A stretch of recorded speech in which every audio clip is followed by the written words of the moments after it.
Now at 6, stocks inched up on Wall Street after logging their worst week of the new year. The Dow gained more than 70 points today before the session closed.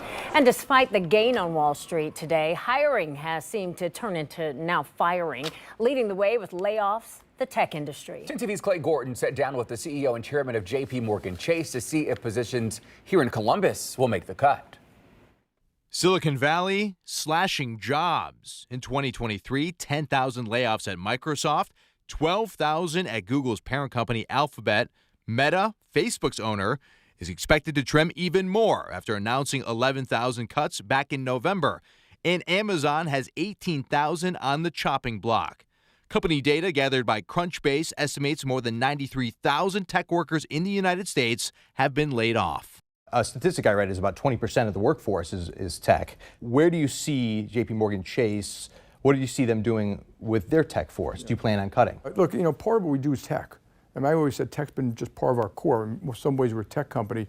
Every time you take out your phone, every time there's an offer, every time you move money, it goes to risk systems and credit systems and OFAC systems and AI to make sure that it's going to the right place. So we have thousands of data scientists, God knows how many programmers to protect customers, protect individuals, protect governments around the world.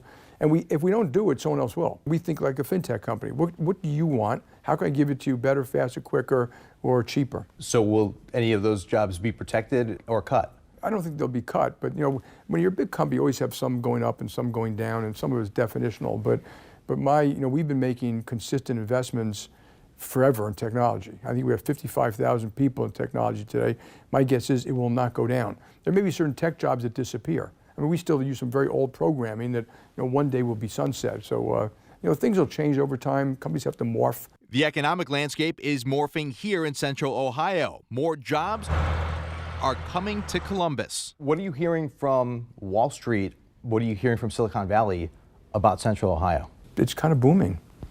I mean, you don't get Intel, I've got the number, like $20 billion or $30 billion. Amazon to buy 400 acres here. It's kind of booming, which is great for the people here, and it'll be great for jobs and great for the economy. And if I were you guys, keep it up. I think other states should learn what to do and what not to do by looking at the Ohio policies. A similar message Dimon had at last year's Ohio Chamber of Commerce State of the Business Summit. And the fact you picked Ohio is great for you. And yes, it kind of gets rid of that Rust Belt image a little bit. A time when inflation rose to record levels. When we did speak last May, you called for the Federal Reserve to be more aggressive, and they did. They have been. Where do you believe they should be going now? I think they're doing the right thing now. I mean, I hate to second guess officials when they make decisions, but it was clear that it was a little day late and a dollar short.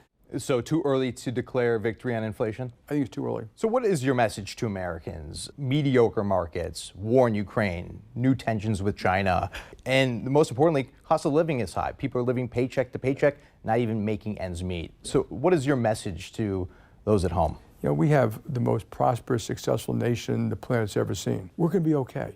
We have everything. We shouldn't fear the world. We should fix our problems. So I do think that we need to do something about immigration. We need to do something about inflation. I think we got to get education, give people more of a chance and opportunity of the American dream. I think we should do things like expand the earned income tax credit to help the lower paid citizens.